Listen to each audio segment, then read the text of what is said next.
네, 안녕하세요. 여러분들의 구독과 좋아요로 이 채널이 유지되고 있습니다. 네, 영상 속도는 1.5배를 추천드리는 바이고요.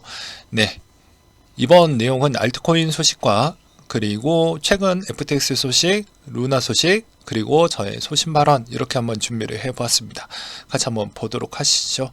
그리고 여러분들 메리 크리스마스이시고요. 그리고 항상 감기 조심하시길 바라겠습니다. 네, 이번에 11월 PC 물가 지표가 나왔는데요. 조금 아쉽게 나왔습니다. 왜냐하면 연준이 2022년도 목표 추이를 보게 되면 5.6과 4.8을 볼 수가 있는데 5.6인데 5.5가 나왔고 4.8인데 4.7이 나왔습니다. 그렇기 때문에 약간 애매한 위치라고 볼 수가 있겠죠. 간단하게 맞췄다라고 볼 수가 있겠고요. 마찬가지로 2023년도 여러가지 물가지표에 있는 그게 다 부합을 해야 비로소 연준은 그 부합치를 다 해주어야지만 금리 인하를 해준다라고 보시면 될 것 같습니다. 하나라도 부합치에 해당되지 않으면 그렇게 유연하게 움직여주진 않을 것입니다. 왜냐? 과거의 역사에서도 보시다시피 잠깐 물가가 꺾였다라고 해서 이때 잠깐 금리 인하 하자마자 한 번 더 인플레가 올라갔던 사례가 있었기 때문입니다.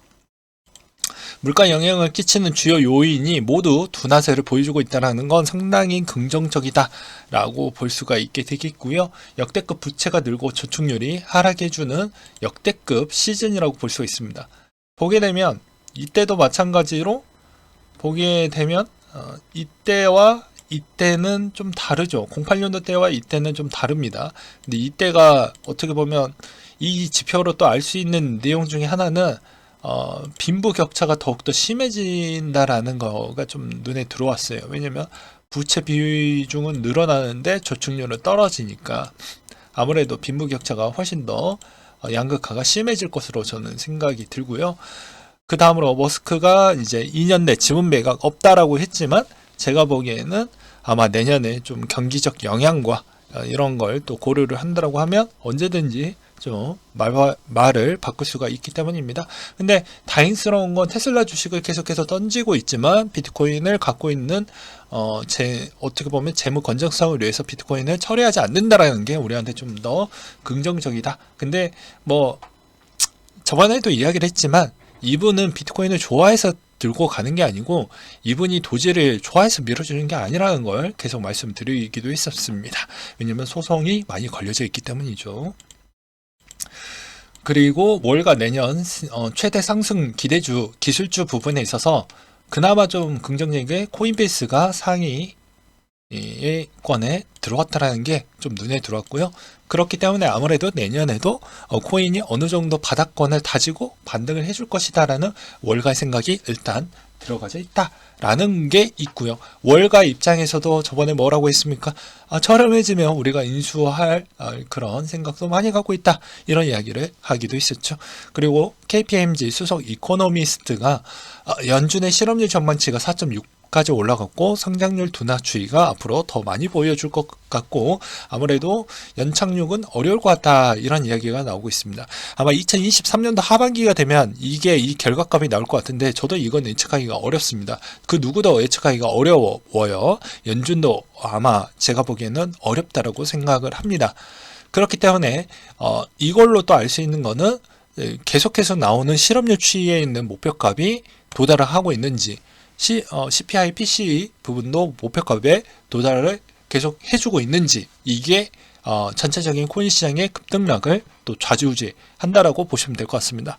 과거 2022년도 때 PCE 물가 발표했을 때마다 확률적으로 많이 움직였다라는 건 뭐 차트 트레이더를 계속해서 유심하게 단타를 치셨던 분들은 제 말이 무슨 말인지 아마 아실 것으로 보여지고요. 그리고 이번에 스파크 에어드랍에 관련된 논란이 좀 있었다고 합니다. 이제 코인원 쪽에서 에어드랍에 있는 공지도 아무것도 안 해줘서 좀 답답하는 형태이고 그쪽의 대답은 이렇게 일방적으로 이야기를 했다라고 하더라고요.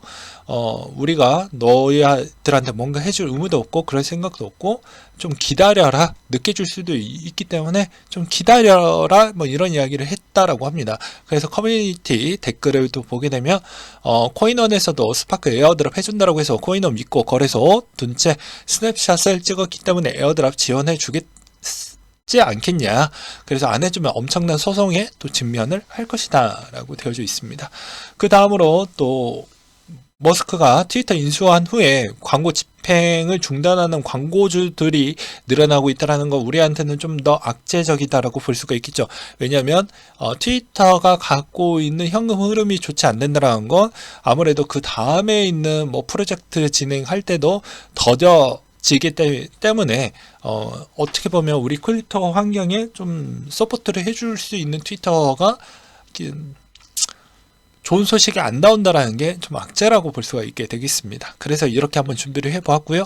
유메이드 장 대표가 10번째 위믹스 매입을 완료를 했다라고 하는데 급여 수령할 때마다 매입을 한다라는 조건을 계속 이행을 하고 있죠. 만약에 이걸 이행을 못했을 때는 또 다른 소송을 또 직면을 당할 수가 있기 때문입니다. 제가 보기에는 그래서 하고 싶지 않아도 계속 꾸역꾸역 맞춰서 진행을 하는 거라고 생각을 하지만 재미난 점은 쥐닥 거래소에 존속을 해서 진행을 하고 있고 시가에 그냥 긁어버리다 보니까 거래량이 저렇게 없는데도 불구하고도 한 방에 튀어 올랐죠. 예, 그 점이 좀 유의스럽게 좀 눈에 들어왔고요. 현재 장기 보유자의 손실 상태로 보유하고 있는 비트코인 총 공급량 대비 사상 최고치이며 2년 미만에 홀딩되고 있는 비트코인 대부분 손실 구간에 들어왔다. 저는 이걸 역으로 이렇게 생각을 합니다. 대부분 50% 이상 비트코인을 들고 있는 자들이 손실률에 들어왔다라는 건 그만큼 많이 저렴해졌다라는 게 증명이 됐다라고 볼 수가 있겠고, 어떻게 보면 여러분들이 지금 이 구간대에서 비트코인을 모아간다고 하면 크게 큰 손실은 저는 좀 덜할 것이다 라고 생각을 하고 있습니다. 그 다음으로 코스트코에 비트인 판매기가 설치가 되어져 있고 미국의 ATM기 설치 비중은 어마어마하게 많이 설치가 되어져 있으니 저번에도 말씀드렸다시피 해외 거래소에 보내놨던 코인에 있는 금액이 워낙 크면 그냥 해외여행 가면서 그냥 저기 ATM기에서 빼서 쓰세요. 그냥 괜히 국내에서 들어와 가지고 불성실 신고로 또 세금 많이 기부하지 마시고요. 그리고 샘 뱅크먼이 수십억 고객 돈을 훔쳐 보석으로 풀려났죠. 물론 이제 이게 부모님 돈이라고 합니다. 1등석을 타고 이제 가고 있다고 하는데 뭐 부모님에서 계속 자택에서 이제 거의 뭐 생활을 한다라고 하는데 이런 모습을 볼 때마다 이제 FTX 쪽의 피해자분들은 타들어가겠죠. 그 다음에 영혼까지 다 털린 MZ세대, 주식, 가상자산, 부동산 믿을 놈이 하나도 없었다. 2022년도를 정리를 해서 보게 되면 모든 자산이 다 녹았죠. 오로지 강달러 시대였습니다. 이제 막 강달러가 좀 내려가고 있죠. 아마 그걸로 인해서 나중에 이제 금이 조금 더 우세할 것 같은 느낌은 보여지긴 하지만 현 시점에서는 현재 2022년도 있었을 때는 다 녹아버렸습니다. 그래서 돈 번 사람이 2022년도 때는 거의 없다 이렇게 보는 게 맞겠죠. 뭐 어떻게 보면 2021년도 때는 많이 했지만 지금은 좀 괴리가 있다라고 보는 게 맞을 것 같습니다. 그것도 정확하게 2022년도 5월 이전 때까지는 괜찮았지만 5월 이후부터는 좀 달라졌다라고 보는 게 맞을 것 같고요. 그 다음에 컴투스 홀딩스, 우리는 엑스플라와 관계가 없다. 미국 엑스플라 재단과 문의를 하기 바란다. 피해자 측 변호사가 컴투스 홀딩스에 문의한 결과치라고 합니다. 실무자는 다르더라도 컴투스 쪽은 구제 의지가 없어 보인다라는 이야기를 하기도 했었고요. 그래서 엑스플라가 상대적으로 이제 코빗의 유의 종목의 공지의 해명을 적극적으로 안 할 것이다 라는 그런 이야기가 좀 돌고 있습니다. 참고하시기 바라겠고요. 올해 채굴된 비트코인이 53,240개로 파운드리 USA가 가장 많은 물량을 갖고 있고요. 그 다음에 엔트풀, F2풀 정도로 이제 8,560개, 7,837개, 그리고 바이낸스풀 6,175개. 제가 매번 이야기를 하지 않았습니까? 바이낸스풀은 수십 개화가 있어서 여기 비트코인이 줄어든 정도에 있는 파이가 너무 많으면 어쩔 수는 없겠지만 정도 것은 어느 정도 커버리지가 된다라고 이야기를 했습니다. 그건 왜냐? 수직 계열화가 되어져 있기 때문이라고 이야기를 했었죠. 디파이나 텍스에 왜 공을 들였는지도 확인을 해보시면 아실 것 같습니다. 그 다음에 FTX 재팬이 미출금 절차 내부 테스트를 진행을 하고 있다고 해서 아마 가장 빨리 보상이 일본 측에서 먼저 진행이 되지 않겠냐, 이런 이야기가 나와주고 있는 실정입니다. 그래서 23년 1월 11일 청문회 개최해서 2월 1일 앱이 입찰 마감을 하고 3월 22일에 경매를 시작을 해서 27일 판매 청문회를 개최하겠다라는 내용이 나왔고요. 그 다음으로 2023년도 때 이제 여러 가지 이슈 사항이 나올 만한 걸 좀 간단하게 한번 퍼왔습니다. 이제 조만간에 회계 이슈에 따른 아직 정리 수순이 기재부 1차관님께서 직접 발언을 했기 때문에 회계 관련된 그런 기준과 가이드라인이 2023년도 때부터 이제 진행이 된다라는 것과, 그 다음으로 이제 세금에 따른 법정인 테두리 부분, 모호한 관계가 있죠. 모호한 관계를 좀 정리를 하는 수순이 진행이 될 것으로 저는 생각을 하고 있습니다. 여기서도 써져 있죠. 예. 채굴 하드포크 에어드랍의 과세 차례 아직 명시적으로 발표하지 않았다.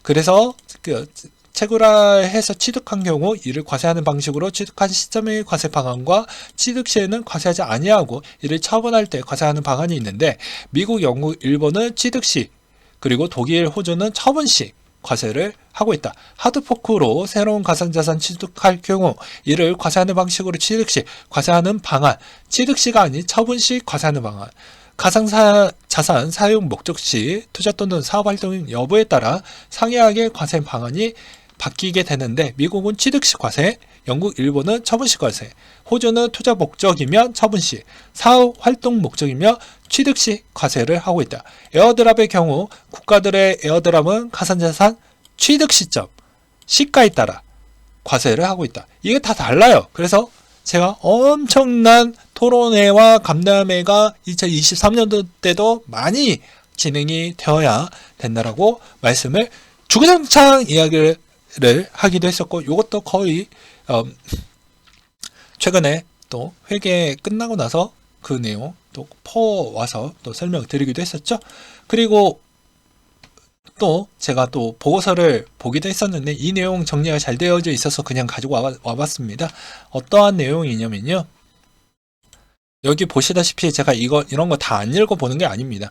바젤은행 감독위원회에서 나왔던 암호자산 익스포저 건정성 규제안 공표가 나왔던 내용이 있었거든요. 그래서 제가 어제 읽어봤는데 곧바로 또 기사 내용이 나왔더라고요. 이 내용이 좀 길어요. 근데 요약이 잘 되어져 있어서 보게 되면 스테이블 코인을 포함한 암호화폐는 파생 상품 등의 적격 담보로 인정받지 못한다. 즉 이 말의 의미는 기관이 다이렉트로 암호화폐를 구입을 할 수 있는 여건적 여력이 아직은 준비가 안 되어져 있다 라고 보시면 될 것 같고요. 여기서도 익스포저 노출이 2%를 초과하면 안 된다라는 내용이 있습니다. 즉 어떻게 보면은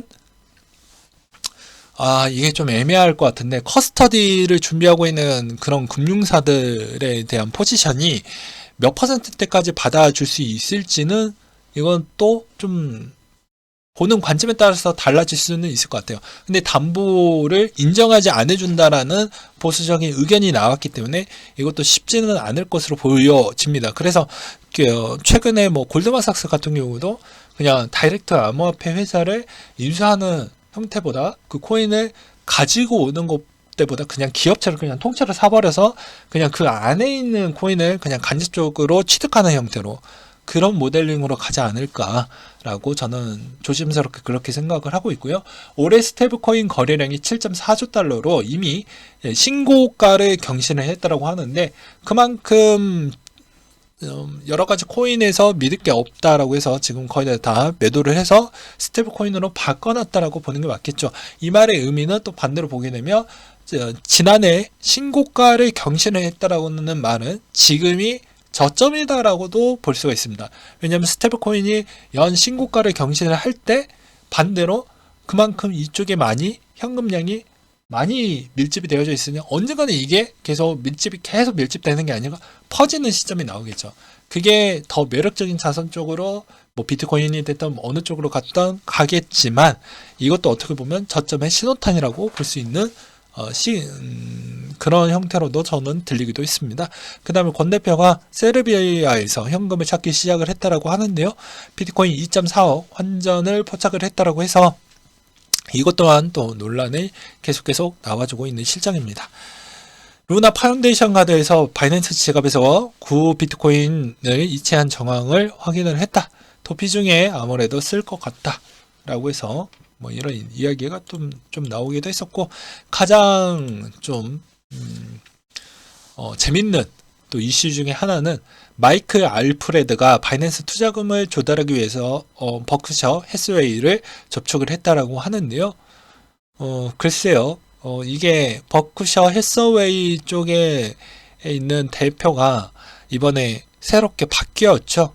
그렇기 때문에 그분의 동향이 어떠할지를 좀 봐야 될 것 같습니다. 커뮤니티 댓글은 뭐 버핏 형은 코인 별로 안 좋아한다. 그건 좀 앞뒤가 안 맞는 게, 그분은 직접 투자를 안 할 뿐 그냥 커스터디에 있는 수탁 자산에 있는 은행은 지분을 계속해서 취득을 하고 있는 실정이기 때문에 이건 약간의 어폐가 있다라고 보는 게 맞을 것 같고요.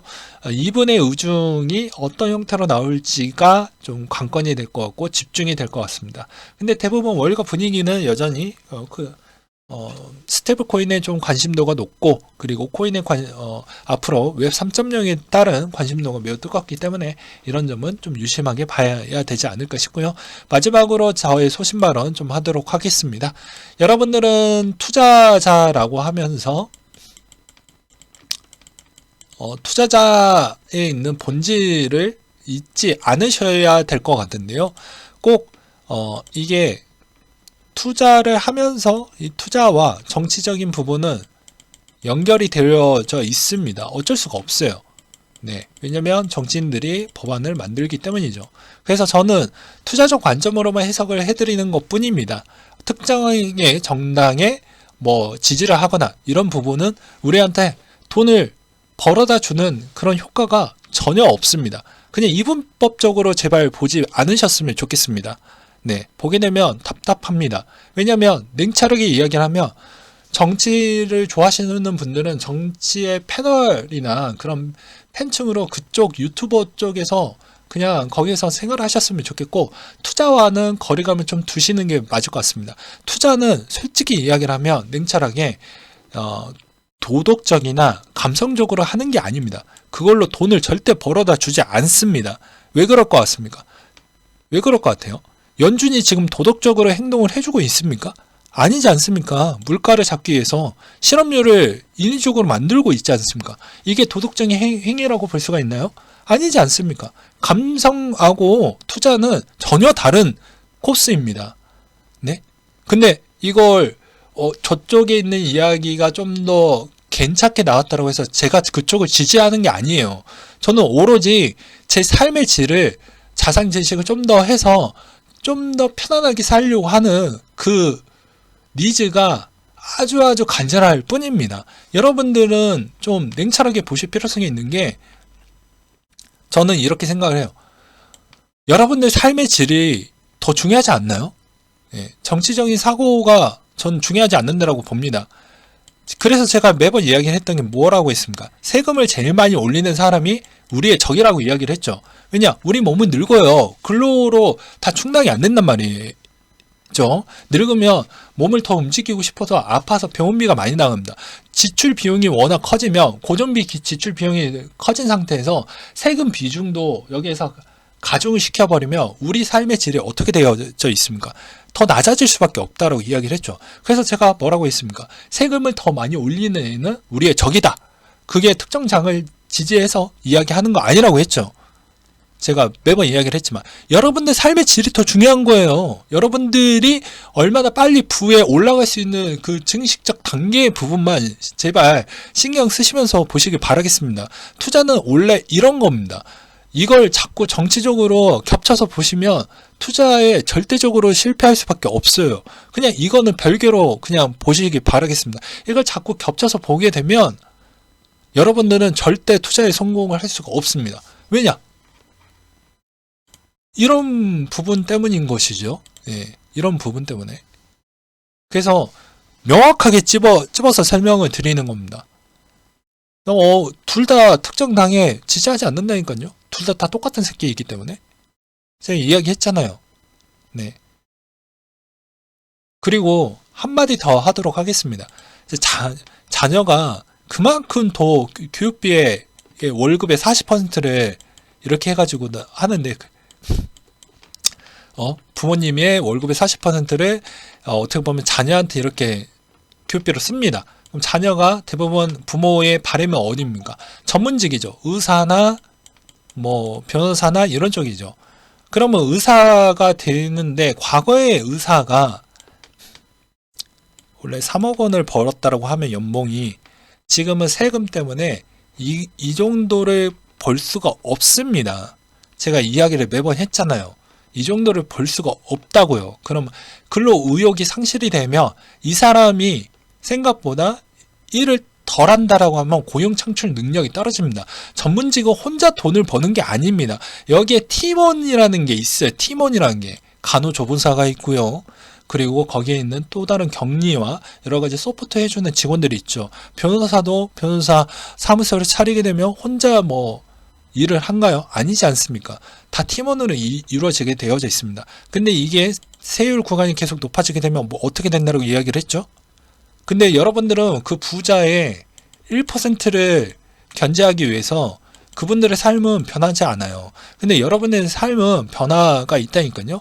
그 세율 구간이 미미하게 올라감으로써 여러분들이 자식을 이렇게 자식 농사를 열심히 한다고 해도 이 소득에 있는 이 구간에 같이 적용이 되기 때문에 페널티를 같이 받게 된다고요.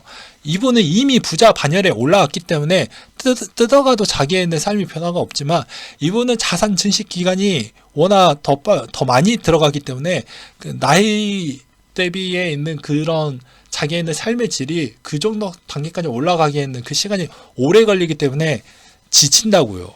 예, 기존에는 40대나 45세나 50대 구간에 되기 전에 어느 정도 삶의 질이 좋아졌다고 했으면, 이건 지금은 뭐 어떻게 보면 45세도 커녕 힘들다라고 보는 게 더 맞겠죠. 그래서 이런 장난질을 제발 좀 놀아나지 않으셨으면 좋겠습니다. 그래서 제가 이런 이야기를 자꾸 풀어서 설명을 드리는 이유가, 부자는 그냥 부자에 있는 애들 그냥 지들끼리 놀라고 하고, 우리는 자산 증식 빨리 해가지고 우리에 있는 삶을 조금이라도 여유롭게 가져가는 게 이게 모델링인 것입니다. 그래서 우리가 미쳤다고 이렇게 하고 있는 게 아니죠. 그래서 본질을 제발 좀 아시길 바라겠습니다. 그래서 세금을 제일 많이 올리는 애가 우리의 적이다 라고 보는 게 맞겠죠. 왜냐면 국가가 갖고 있는 건 하나의 가정에 갖고 있는 가계부와 똑같습니다. 똑같아요. 그냥 규모만 큰 것 뿐이죠. 근데 예산을 10,000원을 줬으면 10,000원 안에 다 쓰는 가계부가 있을 거고, 아니야 부족해가지고 세금을 더 많이 달래. 이 말의 의미는 뭐 남편이나 아내한테 둘 다 똑같이, 야 좀 더 생활비 더 많이 필요하니까 더 많이 줘, 월급 더 많이 벌어와, 이러면 스트레스가 많이 쌓이죠. 똑같은 겁니다. 국가가 운영을 잘 못한다라고 보는 게 맞겠죠. 이해가 되신가요? 가성비적으로 가야 되는데 쉽지가 않습니다. 점차 더 고령화가 더 많이 되고 세금 비중이 더 많이 올라가게 되면 청년의 그런 근로 의욕이 좋아질 거라고 생각을 하십니까? 아니라는 것이죠. 그래서 투자에 있는 세율 구간이 높아지는 거 전 별로 좋아하지 않는다니까요. 왜냐면 우리한테는 제한된 24시간은 정해져 있고, 그 24시간이 정해져 있는 만큼 그거를 합리적으로 투자를 어느 정도 투트랙으로 가져가서 그 시간 대비 가성비를 가져가기 위해서 우리는 투자를 하고 있는 것인데, 이 투자 대비에 있는 세율이 높아진다고 하면 우리는 그렇게 여유 있는 삶으로 살지 못하고 죽는 거예요. 제발 이것 좀 알고 계시길 바라겠습니다. 아무튼 본질은 제발 정치와 경제를 한 세트로 제발 보지 마셔라. 그러면 연준 지금 하고 있는 건 적이죠. 예. 왜냐, 내 일자리를 없애버린 거 적이죠. 근데 다 같이 죽을 거냐? 아니면 일부만 피해를 주고 나중에 구제 보조금으로 지원을 해줄 거냐, 그 차이일 뿐입니다. 그 대신 그분들이 그쪽 대상자가 안 되게끔 내가 그만큼 행동을 해야 되겠죠. 부지런하게 움직여야 되겠죠. 아무것도 준비하지 않는 자는 뚜뚜를 맞겠지만 미리 그런 위험 인자를 느끼셨던 분들은 여러 가지 준비를 할 겁니다. 이 사회는 동물의 세계와 맞습니다. 예. 누가 이렇게 보듬어주고 그런 사회가 아니라는 걸 제발 좀 깨달으셨으면 좋겠어요. 네, 이상으로 마치도록 하겠습니다. 제가 뭐 어린 나이에도 이런 훈수 두려고 하는 거 아니고, 제가 그냥 일부 소견임을 다시 한번 말씀을 드리면서 좀 죄송하다라고 또 말씀을 드리고 싶습니다. 네, 이상으로 마치도록 할게요.